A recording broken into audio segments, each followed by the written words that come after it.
we would need them to lose out. So then they would be going to the Right. last game of the season with the possibility of almost losing the division. And just like we talked about, anything happens any given Sunday, they can mess around and lose their last game just thinking they're gonna rest it. You go from a number 1 seed to maybe a 5 seed to where Dallas at, who knows, and everything is different because now they're playing on the road instead of at home.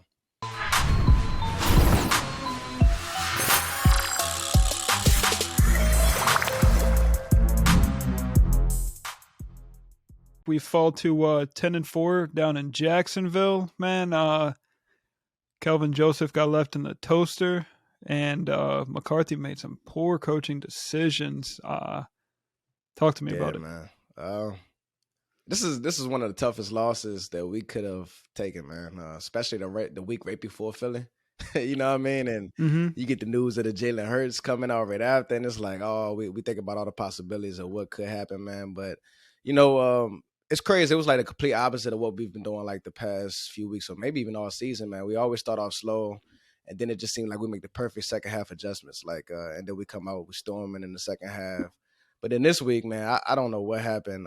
It's a lot of blame to go around. I see it's a lot of talk about, Dak, the interception, Noah Brown. I think the biggest thing for me, outside of, the play calling and Kellen Moore a little bit, was just the defense giving up, that many points. And hey, was it all Kelvin Joseph? Obviously they had a lot to plan as far as the scores when they was able to get back in the game. But to me, the pass rush, just a lot of things going on the defensive side that, it just stands out to me how we go from one of the best pass rushes leading the league in sacks, and then we only got one in the last 2 weeks. So a lot to talk about. Yeah, we got the injuries are starting to pile up. You can't blame it all on Joseph or any single person, but it is a team sport. There was a lot that went wrong there, though, man, and Dak made some poor decisions. Kellen, the whole first half, man, it was the opposite. Like you said, Usually we're blazing hot in the second half. We came out hot in the first half. But going into the half, it's 27-10. But I didn't feel comfortable as if it was like, yeah, this game's done. Like, we got this covered. Like, I never got that feeling on Sunday, but you could physically feel the momentum shift happening when Dak threw that interception, and it just spiraled out of control from there. And that's why I wish we kind of transition, calm down a little bit. We got pinned down deep after that Trevor Lawrence, that third down conversion, obviously the big 69-yard touchdown. Something like that happens. The last thing we need is to give them another momentum swing, you know what I mean? But, the crazy thing is, I would say Kellen Moore's calling a great game. Even Doug Peterson, they was pulling out all stops, the misdirections. They kind of had us on edge a little bit, man. And, I can't say enough about Trevor Lawrence, man. He's been hot, the last 5 or 10 weeks is, I haven't been able to have a close eye on him, but seeing up close and personal, man, I can say he's the real deal. See him escape the pocket. A lot of them, we had some could-be sacks in there, man, but he was just able to get away, man. And it's unfortunate because we had so many chances to close this game out, like we talk about, like the Donovan Wilson play where he had it, or you thought when Javon Kersey made that play and Trevor Lawrence fumble, we get the ball back, we thinking, hey, game is over here. And unfortunately, mismanagement, we didn't force them to burn the last time out. They able to keep that, and, we all know what happened next, man. So it's a stressful loss, definitely stressful. I ain't gonna lie. It pissed me off. I was frustrated. But, I would say we was up 27-10. We let the lead go. But if we had won, we could have won this game. We should have won this game. But the thing is, we have a lot to work on, man, especially in this last stretch. It's kind of where we want to be having our best momentum going into the playoffs. But I just feel like the defense is kind of losing track at the right time. But then outside of these interceptions, it's frustrating that Dak is throwing these interceptions because it's kind of out highlighting the fact he's having good games. He was dicing up, right. Like even the Peyton Henning shot to throw to the man. This is great. Beautiful throw. It's great throws, man, and especially the CD and Dak connection is kind of is high octane right now. It's high level. I just wish we would kind of keep going to him, but it kind of seems like outside of the little tough occasional catches, is all we have right now. A little sprinkle of CD and Tony Pollard. That's all the special plays we can get outside of the occasional here and there. Man, we forced to drive the length of the field every time. Well, and I will say, like you talked about Trevor's progression, at no point in that game did he really seem uncomposed. Like even after the fumble, man, he just tightened his chin strap and went back out there, which was really, really impressive to see. The one gripe I think I have offensively is the best two players on your offense are Tony Pollard and CeeDee Lamb. Yeah, And Tony gets his touches through the run game as well as some passing down work. But why does CD not have more manufactured plays to him, man? That's so weird to yeah, me. Like I don't get it, man. Like he's your best weapon at wide receiver. Why is he not getting 8 to 10 targets or touches minimum a game? Like yeah. that's the Makes floor. makes no sense. You know what I No mean? sense. And then when you think about the third down play, we step back, we take a shot downfield to Noah Brown. Now, if you know you wanna force the team to burn a time out there, why not just throw a short pass, a short screen pass, whatever it is? Like you say, manufacture a touch to CD, who has shown he's one of the best yak players in this league, not just a receiver in general. He gets the ball in his hand, the guy's electric. Let's see if he can get a first down. If you don't, you force him. I would just like to see them kind of manufacture touches to CD, like in situations like that, like the same nature of a Justin Jefferson. You see how Minnesota does it, or even a Cooper Cup or Jamar Chase. Like your best players, games on the line, you find a way to get your guy the ball. So I definitely agree with you on that one. I think too, like football's a weird game. So when on that third and long, when we throw the ball down to Noah Brown, if that hits, man, we praise the both of them. You know what I Yeah, mean? absolutely. And football just goes 50-50. So it's like, what is it, like Monday morning quarterbacking? Like it's in hindsight, it was a bad play, but if it hits, it's a phenomenal play. So it's like you take what you can get, but the injuries are piling up. Van Der Esch went down. Some good news. You said it was his shoulder rather than his neck.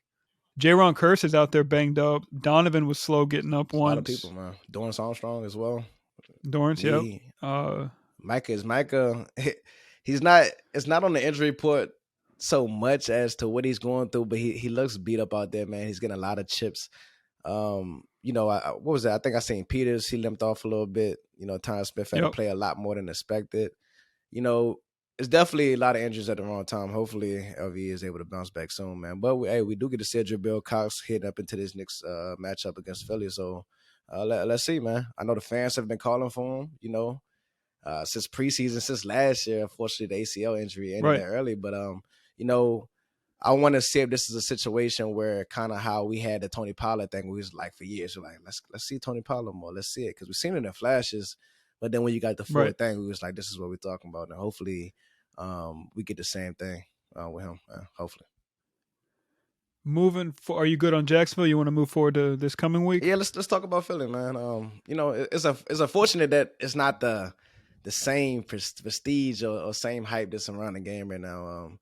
I kind of would Right. have liked us to seen them at full strength with the division on the line. Not even division, but just having the opportunity to get that number one seed. Who knows? He's hurt, whatever, man. But I was real excited to see if we could kind of see how we matched up against them and what type of confidence builder that would give us for the rest of the season and to the playoffs.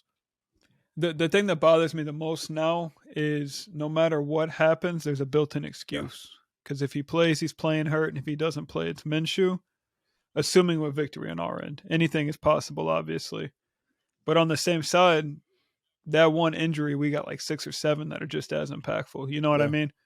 We're probably gonna have to roll out there with some Anthony Barr, and that's a bigger problem. Absolutely, man. And you have to wonder. I know they're probably thinking the same thing. Just running Jalen Hurts, running him. It's been so effective for him this season. And now I wonder, with it being on his throwing shoulder, like, will he be able to continue running as much? Or, will they try to dial it back, change things up a little bit? But it makes things interesting.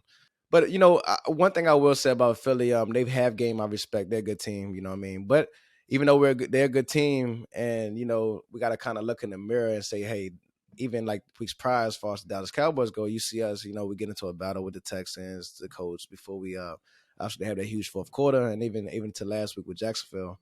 And then you see the Bears on the other side, they're giving the Eagles a run for their money. You've seen the Eagles have tough games over there too against the Texans and Colts. So I think Right. going into it, and not just for Eagles, but around the league as well, man, it's so tough right now to just win games in the league. And as it gets down deep into the season, you see a lot of teams that are happy just to play spoiler, man. We seen the Chiefs struggling with the Texans, the same team we seen a week prior, and we thought it was we just thought it was Dallas struggling. But you got to realize that it's deep into the season, man. It's tough right now. I still think we're Right. one of the better teams in this league, but we have a lot of things we got to figure out. Philly, on the other hand, They do get a Dallas Goddard back this week. You know what I mean? But I think they're making it True. tough on us because we don't know if we dealing with a Minshew, Jalen Hurts there. But this Jalen Hurts injury does open up a lot of possibilities as far as the playoff picture goes. I think too, like, to be honest with you, it doesn't make sense for him to start this week, man. If his health is in question, you need him in January, not this weekend. So if I'm Philly, and I'm not saying this for a dub, I'm saying it so, like, I think the smart move is give that man his rest this week and possibly next week and save him for the last game of the season, because you just need one more win to secure home field advantage. Okay. But this is the catch though. It's so easy to say that, right? But then hypothetically, let's say Dallas comes out and we win this game. So now Dallas is sitting here at 11-4, and the Philadelphia Eagles are 13-2. 2 games to go with a head-to-head tiebreaker. So if they do decide to bench them the next week and they lose that game, now Dallas is 1 game behind them with a head-to-head tie. Well, it's not head-to-head because we split one. But I do think for some reason I feel like we got that tiebreaker. I have to look into how that'll shake out. But we would need them to lose out. So then they would be going to the last game of the season with the possibility of almost losing the division. And just like we talked about, anything happens any given Sunday, they can mess around and lose their last game just thinking they're gonna rest it. You go from a number 1 seed to maybe a 5 seed to where Dallas at, who knows, and everything is different because now they're playing on the road instead of at home. It's crazy though, because if we beat Jacksonville last weekend, 100% Jalen plays this week. But because we lost, they have a little comfort. You know what I mean? So like the pressure is on us, not on them, because we lost last weekend. One thing I know for sure, I don't want Kelvin Joseph out there at all, except for a gunner on special teams. Yeah, I was definitely on the Kelvin Joseph hype train. It kind of makes I was too. It makes you wonder, right? This is why we talked about the flip side with the Tony Pollard and the Jabril Cox. And then you have a situation like Kelvin Joseph. I know like with Anthony Brown, I thought he was a good cornerback, but I thought we had better. I thought Kelvin Joseph had a potential, but it shows you sometimes potential isn't always what we foresee it to be. You know what I mean? He gets out there, burnt the Green Bay game, the Texas game. And I'm just like, well, maybe he'll get it together, more touches, no. This hasn't done nothing but shot his confidence down. We're getting closer to the playoffs. Let's see what else we got. Next crack at it is going to be a Nation Wright. He got banged up too, Mackenzie though. Alexander. You see, we also just got Trayvon. Yeah, so I mean, we got some options, but at this point, the option I don't want to see out there is Kelvin Joseph. To see a team just pick on him, just imagine what a Brady going to do, or Kirk Cousins, and we had to line and Jefferson up and move them around. And teams find matchups. Good offensive coordinators find ways to scheme guys on certain guys, vice versa, however it goes. So definitely don't want to see that, man. Definitely. Especially, bro, Kelvin Joseph is Anthony Brown without a ceiling right now. It's bad. With Anthony Brown, right, we would get that occasional play. Everybody just scratched. The ceiling was there. Everybody would scratch their head like, AB, he always gets her that play. But one thing I can give AB is he's a above average cornerback, but he's consistent in the fact that he may give up a play here and there, but they're not just going to pick on the guy outside of a Tom Brady. But it's not like Kelvin Joseph. Well, Tom Brady loves Anthony It Brown. just doesn't seem like he has the confidence, man. And unfortunately, if you don't have it at this point, I don't think you're gonna get it. Maybe we'll try again next year. There's no point to kick him off the team or nothing like that. But maybe in training camp, maybe he can recapture some of that. But I don't think the time is now. Especially, man, they're not even throwing to Diggs' side, bro. It's all to that other side. Like, it's crazy. Yeah. So. And then it's crazy because we talked about that safety help kind of has to slide over because we stay single high. Yeah. But that safety help has to stay on Trayvon's side so he can play his way. So you either have to tell Trayvon, stop trying to break on the ball. I'm sorry, play the ball. You're not going to have any safety help because Kelvin needs it over here. You know what I mean? Absolutely. That is an option. Truthfully, it's up to Dan Quinn. We all praise him for being a genius, and he is a great coordinator. But we dealing with some problems, and I think a lot of it is players versus scheme right now. So I mean, if we think he's the guy, man, he's going to have to show up some things. Especially the cornerback position, you got one weakness out there. But outside of that, I think Deron Bland, he's playing great ball. Looking like a potential star. Oh, he looks phenomenal. Can't wait to see him continue to develop. the one adjustment I want to see is at Michael Parsons, right? I see him rushing, he's staying on the line, and he's getting chipped, and teams are just scheming at him, scheming at him, scheming at him, and it seems like we've put him in a position where they able to scheme him, and then they like everybody else just win. But unfortunately, the guys that was Right. winning early in the year, whether they're banged up, hitting the wall, whatever they may be, they're not winning the same matchups no more. I do want to see more of a Sam Williams. Maybe put Micah back at linebacker and back to pass rushing downs how we used to. But it's kind of frustrating, man. The defense is going to have to pick it up, man. If we want to get to where we need to be, the defense is going to have to be where it needs to be, and Dak is going to have to protect the defense a little bit more, keep those guys fresh, and play a Right. little bit more turnover-free football. Like the Dak we know early on was a Dak that didn't turn the ball over at all. Now Right. he's kind of got that gunslinger like mentality a little bit, where he just kind of anticipates and he just lets it rip. Like, which do you prefer with this type of team? Do you think we need a gunslinger versus, the guy who was just kind of cautious with everything and kind of put the ball down, kept it punted away, and and kept it moving for next drives and so on. To be honest, we should have thrown the ball half the time that we did in the second half. Because if we could have just established the run again after the half, we would have been straight last week. But we need to shore up this run game or this run stuffing defense, man. We're getting torn apart up the middle. And then even outside, they're getting on us. But I miss the Micah Parsons that was a Swiss Army knife and played everywhere, Yeah. to be honest with you. Because him at the line of scrimmage every play, his body can't handle that. And we're seeing it now. Well, you know what's crazy? You know what I You know mean? what's crazy, right? I agree. I agree with what you're saying as far as the run game, but I don't really agree with that being a problem right now. It's not. I don't think ETN had a good game, right? I think the game it was Trevor Lawrence. That's what's so strange to see. He put it on his back and he was able to win those matchups. And I think Right. it's good when you got when you got a high level secondary play. It's like that yin yang. They play off of each other. More coverage, more dependable guys on the back end. The pass rush eats a little bit more. You know what I mean? And vice versa. So I do think it's a little bit of both. These guys ain't holding up as well, and it's not enough time for the pass rush to get there as usually, as they would. But yeah, man. So hopefully, we can show it up.